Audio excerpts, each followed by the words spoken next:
本日はライクサタデー夫婦と最古でキャンプ。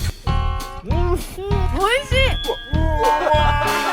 今回は僕と同じハイエースで日本中を旅して YouTube を配信しているお二人ライクサタデーと4人でおじキャン in 最古キャンプビレッジノーム。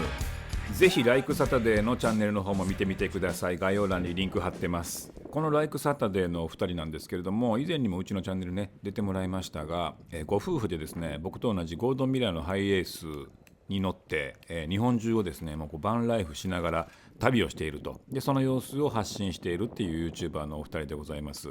で今回の場所なんですけれども、富士五湖の一つ西湖。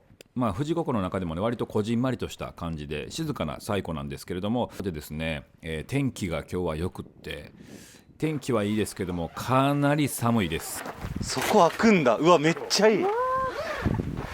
それで換気できるんだ。しかもなるほど。うわー、じゃあすごい開放感半端ないですね。外にいるみたいじゃん。下のところは囲まれてるから、はい、割と寒くないっていう。普通に外でやるよりも全然あったかいけど外の景色も楽しめる。もうちょっと閉めてもこの辺までにしてもいいしとか。なるほど。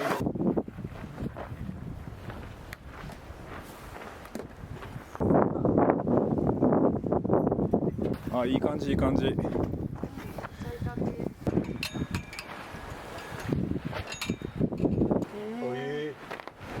本当だ。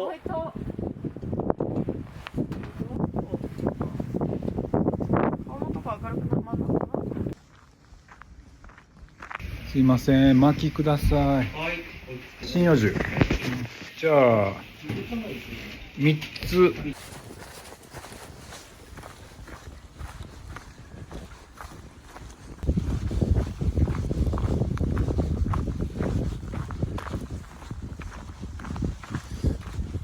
今日なかなかいいサイトができたな、これ。ありがとうございます。ね、すごいいいサイトができたね。かっこいいですね。うん、ライサタの方の椅子のラグジュアリー感がすごいね。うん、それに比べてうちロゴがすごいラグジュアリーなあ。旭川にそうです。下がね、ワットビーウォントっていう旭川の家具メーカーさんがやってる。でね、北海道にしかないんですよ、この下のこの上がジェリーズアウトフィッターっていう旭川にあるキャンプギアブランドのオリジナルのやつなんですけど、ヘリノックスのモコモコも、いやめっちゃ可愛いですよ。ワットビーウォントとか徳井さんめっちゃ好きそうです。全部木ばっかり。オール木のやつしかないんですよ。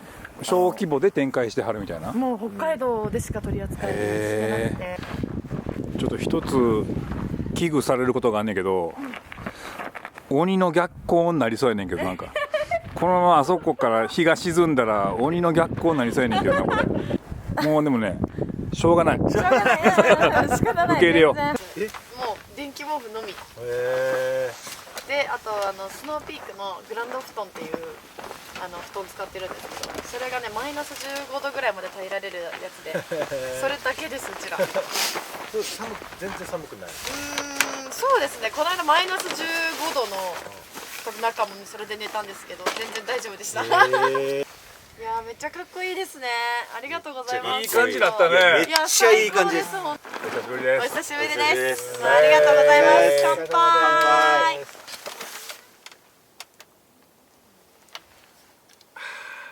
美味しい。うまい。湖綺麗ですね。ちょっとここロケーションえぐない？やばいよね。綺麗すぎる。これね、徳井さん、これはちょっとどうかなと思って。徳井さんってこの色だろうなって。ちょうど俺この帽子探したのよ。マジですか？そうですか？まさに俺。嬉しい。かわいい。めっちゃいい。そう、牡蠣持ってきたんですよ。これもまたあ、そうです。旅先で。車旅の旅先で出会った人。旅先あっけしやん。あけし、そうです。なんか北海道であっけしと仙鳳子といろいろ牡蠣食べて、なんか仙鳳子も大きくていいなと思ったんだけど。仙鳳種？仙鳳子。仙鳳子？仙鳳子、仙鳳子の牡蠣。すっごいこんな大きい牡蠣があるんです。あっけしともう隣ぐらいのところなんですけど、この厚岸のこのかきえもんがすごい美味しくて、キエモン。かきえもん衝撃を受けたので今日取り寄せてきたんですよ。取り寄せ。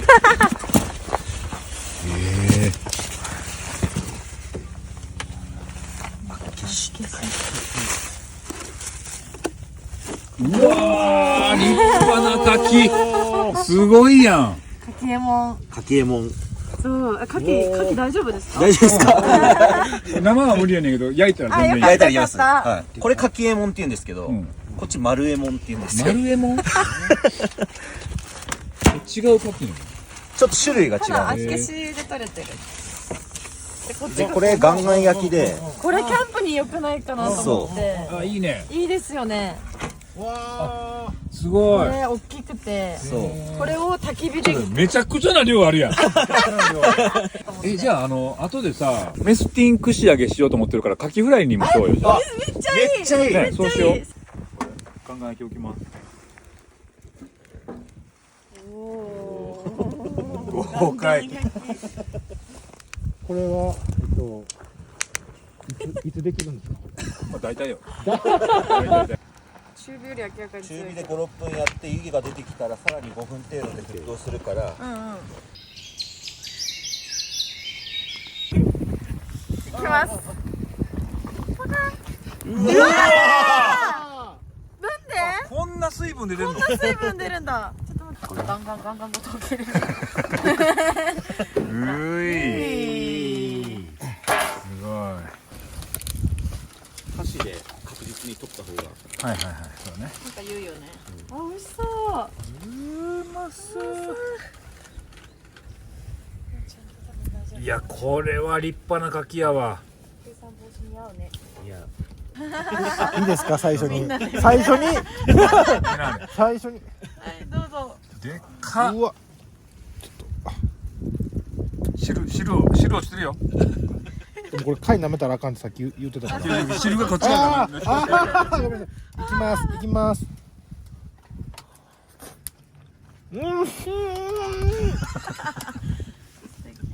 絶頂を迎えましたな。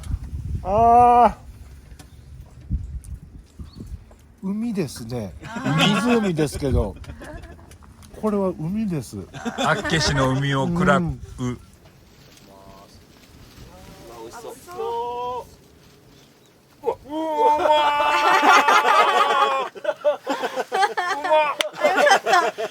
俺今まで食った焼き牡蠣で一番うまい。マジっすか？マジで。嬉しい。やった。めちゃくちゃうまい。マジっすか？よかったです。よっしゃ。よかった。よかった。えげつな。美味しい。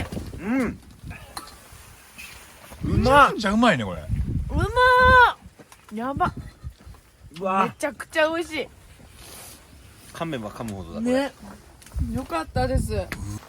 これは酒やな。うまっ。二人酒飲むんやったっけ？好き？めちゃくちゃ好きです。飲めます。じゃあ飲もう今日は。今日は飲めましょう。厚岸はいつ行ったの？一昨年。一昨年ですね。今回行かなかったんですけど、初めて行った時に道の駅があるんですよ。厚岸に道の駅金切り絵っていう。そこでこうやって車中泊しながら牡蠣食べれるんですよ。へでお酒も飲めるんだよね。え。みんなそこで車中泊してます。そうみんなそこで酒飲んで最高の道の駅やん。そうそう。強いな。強いです。日本一のグルメ道の駅みたいな言われてるよね。へでなんかさっきかきえもんとか言いましたけど、いる。なんか厚岸ってブランドでえもんブランドみたいになってて、ウニえもんとかああ。いろいろあるんですよ。へそれ全部食べれるんだよね。一個残ってるんです一けど。個残ってるよ。はいじゃんけんしよう。じゃんけんします。最初はグー、じゃんけんぽい。う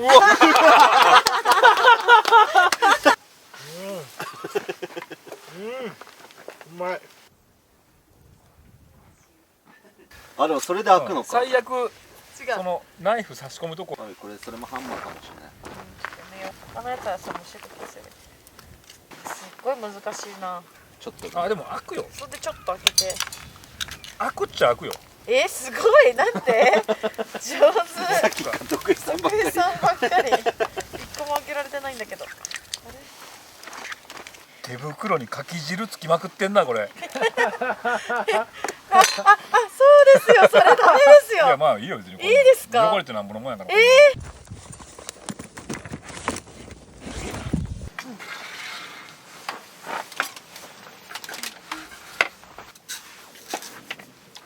りがとう。携帯？携帯？あ、携帯あるよ。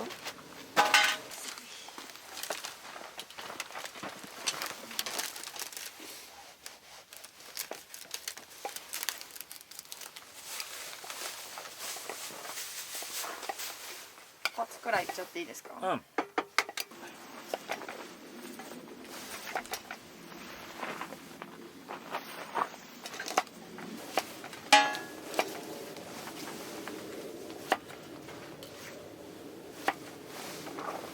ミヤは何飲む？同じやつ？うん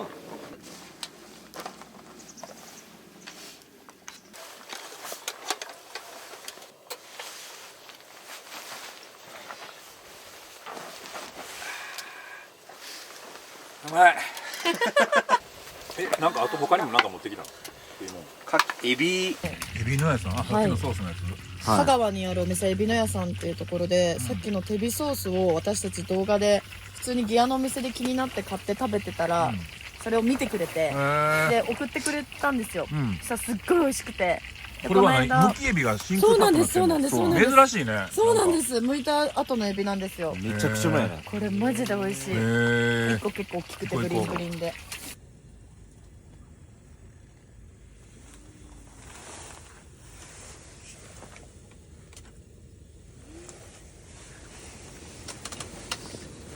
そろそろちょっと一発目あげます。はい。はい。ああ、いい。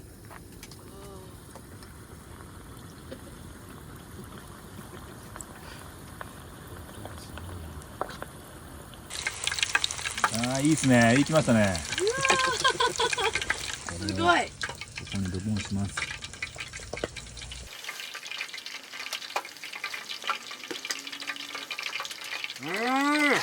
うまそう。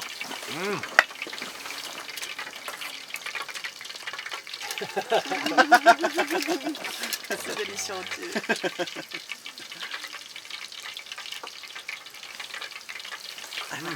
んだ。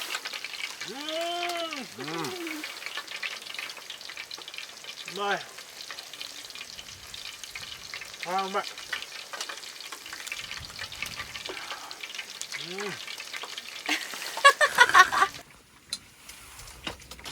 あレンコンいい感じに揚がってますね上。がってますか？ちょっと揚げすぎですか？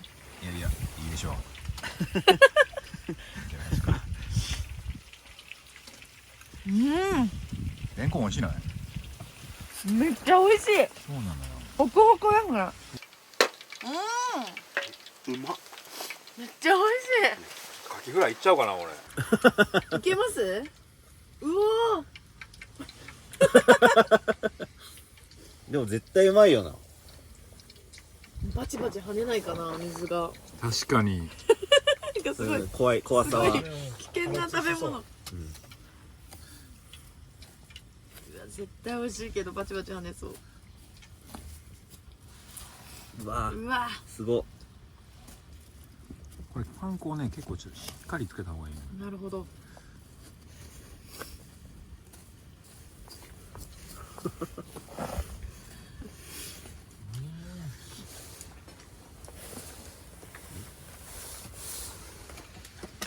ことそうかな。あ、いけた。この半年間でなんか大事件とか起こってないの？大大事喧嘩してないの？あ、喧嘩大喧嘩。してないよね。それこそ徳井さんのじゃない徳井さんとさ前回コラボした直後にさ一回めっちゃ喧嘩したよね。バチバチのゴリゴリ喧嘩しました。なんでなんでいや一回とんでもない喧嘩しましたよ。徳井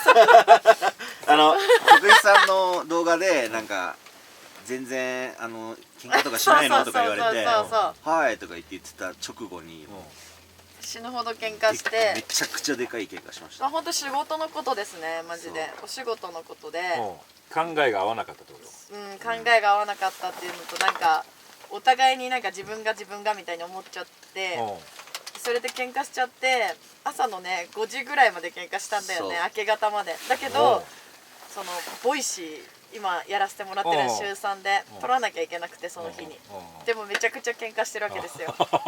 だから仲直りしなきゃいけないっていう空気なんだけど朝の5時まで喧嘩してて7時にボイシーでもどうにも関係が修復しないから超急なんですけどちょっと休ませてもらって一回ボイシーとても取れなくてね。それでその日も一日口聞かないで学のご実家にお世話になってるんで口聞かないってさでもハイエースの中にいやその時も実家に関東にいた時だったから実家にいるんですけど口聞いてないんだけど学のお父さんとお母さんもね心配するじゃないですか、当たり前に。でも口聞かなくても編集とか仕事はあるというか撮影はしなきゃいけないし、仲直りしなきゃいけないのは分かってるんだけど、なかなかね仲直りできなくてね、学のお父さんとかにも話聞いてもらいながら普通に仲直りできたんですよ。でそこからお互い意識が変わってこの半年間は特に喧嘩もなく平和にやっています。いやそうですね、やっぱ自分がじゃダメだなみたいなのと、あとは徳井さんとの前回のコラボの時になんか徳井さんに離れたくなったりなんか一人の時間作んないのみたいに聞かれた時に、うちらいやなんか一人の時間いらないっすねみたいな、なんか別にそういう時間欲しいって思ったことないみたいなこと言ったんですけど、やっぱりそういう時間が大切だってでたまには今は週1休みでそのオフの日は私は買い物したり学はサウナ行ったりそうへー別行動オフみたいな、はいはいはいあはいもういいと思うよ。でも結局夜は一緒に飲んだりするんですけど、あそのサウナの間とか3時間とかだけこう離れるみたいな。めちゃくちゃうまい。うわーええ感じやばい。いいよね多分。うわ最高。さっきいいわ。カキフライこよなく好きなのよ。あよかった。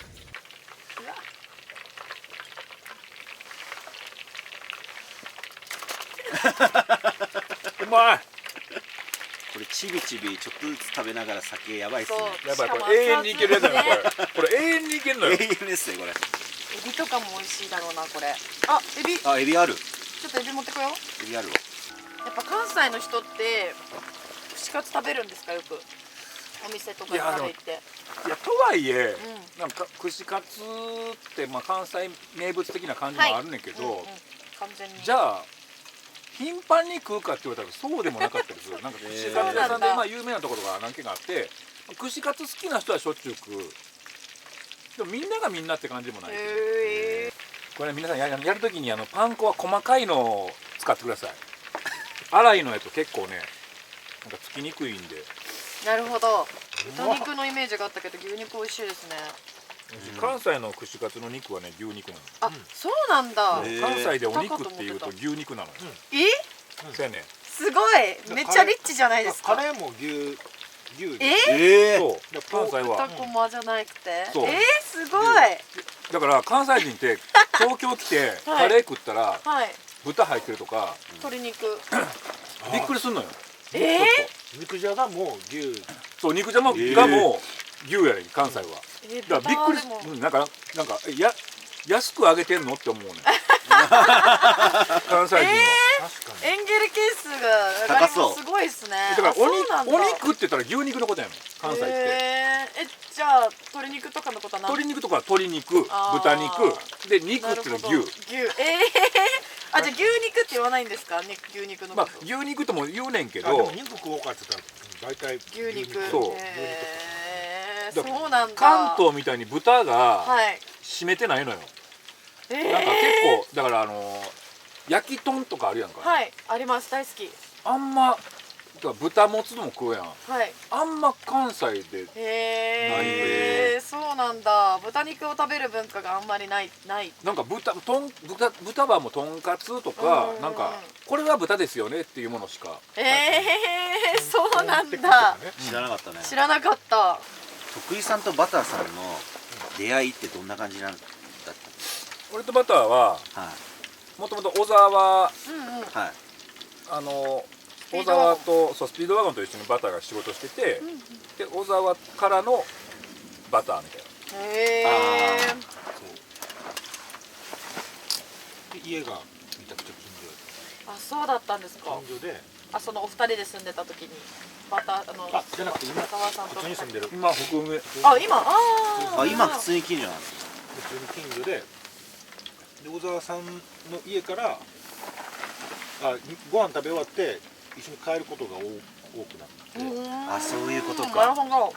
ほんで俺が某事件でずっと家にいる時にもうずっとバターとウォーキングしてたの。毎日のようにウォーキングを。仲良し。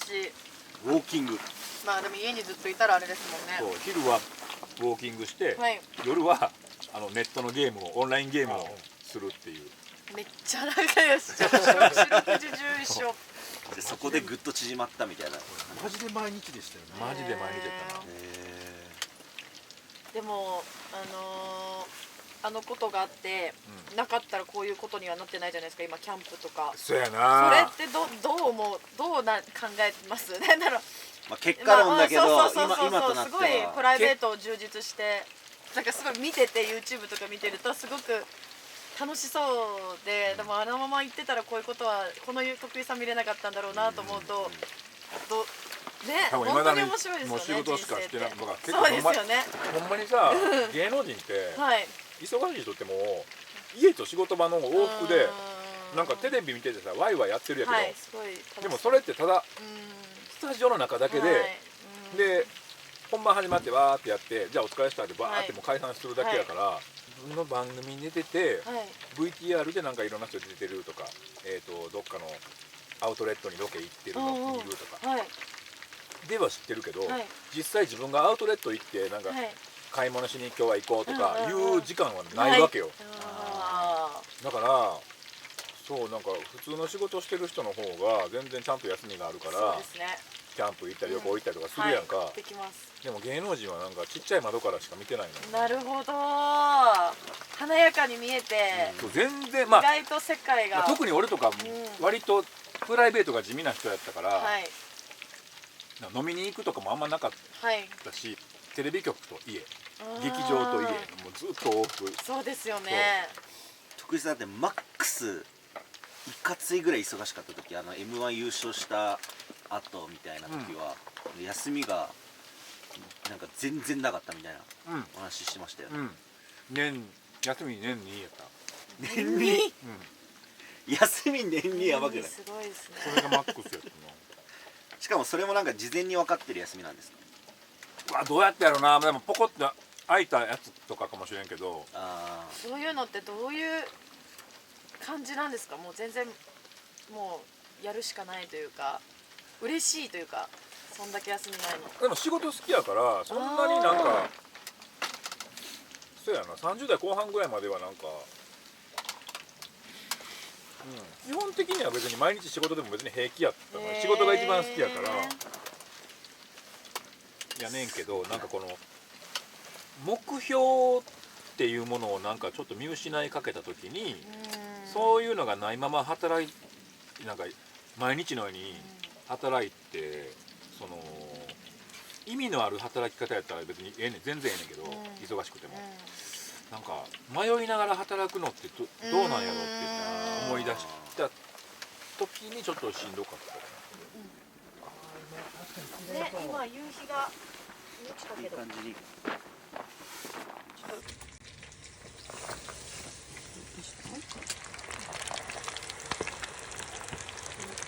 この間バターと喋ってたんやけどさ、2人の好きな映画トップ3何？ダントツ1位幸せの力ですね。幸せの力？はい。何ウィル・それどんなやつ？スミスの映画。ウィル・スミスなんや。はいへえ。どういう映画なの？子供出てくるあ、そうですあーそうですそうですそうでそうですす。ダントツ？ダントツですね。もう10回ぐらい見てますね。 10回めっちゃ好きだよね。モチベーション上げるために見るみたいな感じなんかで、実話を元にしたやつですね。アメリカンドリームを掴んでいく。へえ。なんか事業に失敗したお父さんがウォールストリートの金融マンになるまでの話っていうか、でその後金融から独立してめちゃくちゃすごい社長になるまでの感じなんですけど、なんだろう、一番ってなんだろうな。映画結構好きなんですよ私。あ、そうなんや、いっぱい見てんの。でも男はつらいよが好きなんですよ。俺らもじゃあ大好きなんですよ。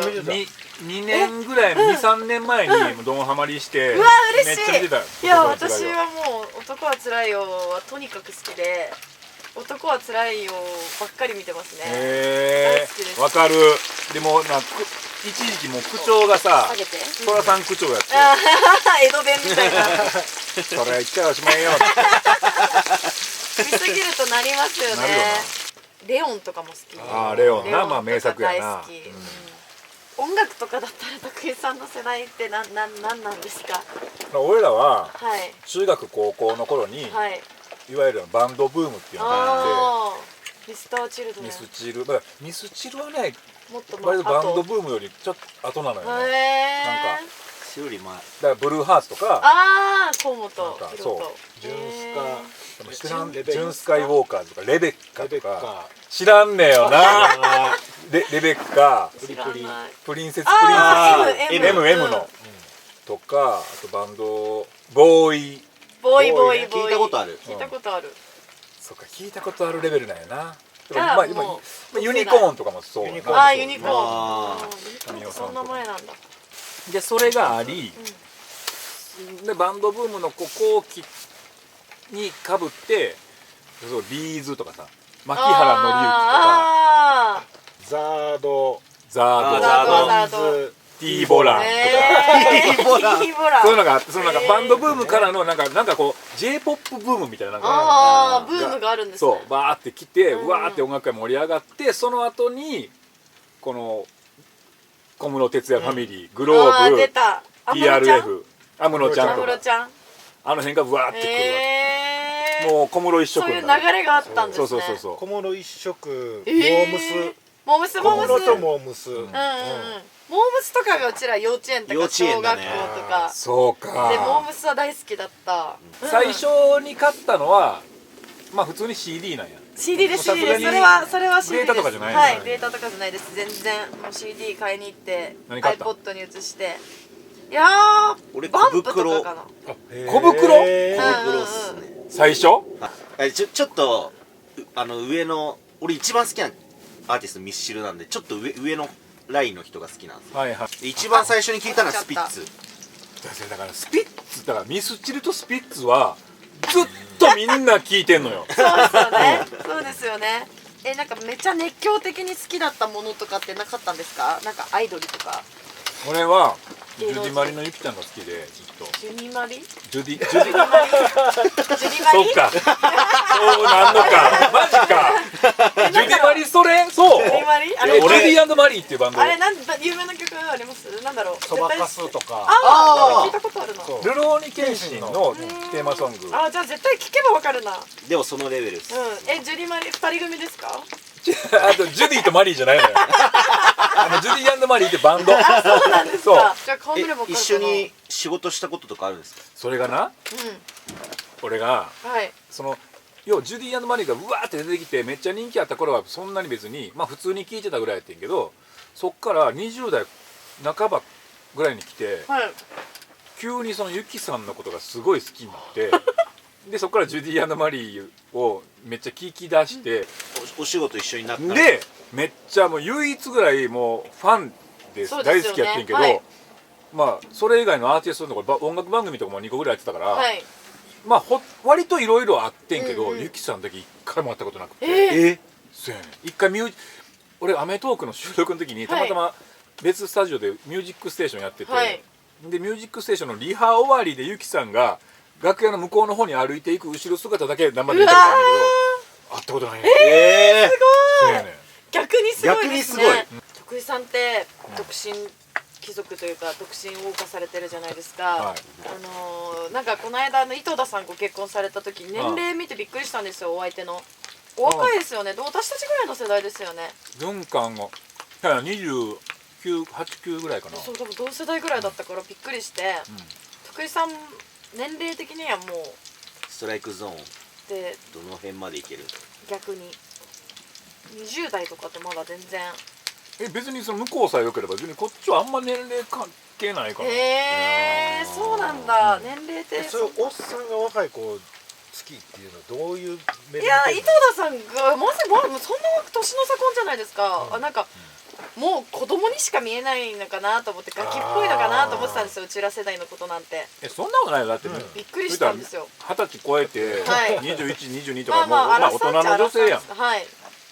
大人かそうじゃないかだけの話だよね。でもなんか人生で超えてきた荒波の違いがありすぎて話し合わないとかありそうじゃないですか。なんかそんななんか喋っててなんかとか思うことありそうじゃないなんかそういうのは。いやもちろんジェネレーションギャップとかはあると思うけど、経験が違うからとかってよりも恋愛したら一緒じゃないその結局さ、そうですよね。恋愛するってことはただの男と女になるってことやからそうですよね。そうです。そっか。エビうまい。美味しいですか？よかった。さあ散々飲んでくって喋ったのでそろそろ就寝です。今回僕とバターはですねこのカンガルースタイルで大きいテントの中に各々の2つの小さいテントを入れましてそこで寝るということなんですけれども、これテントの中ですね、これ前のねロゴスの展示会で見たこのウェットスーツ素材の軽い湯たんぽ、これをね使います。非常に良かったです。そしてですねこのテントの中に普段僕コットを入れて、寝てるんですが、今回はコットではなくてうちの商品オーサムマットレスをこういう風に畳んでですねシングルサイズバージョンにしてこのテントの中に入れるという、かなり寝心地よかったです。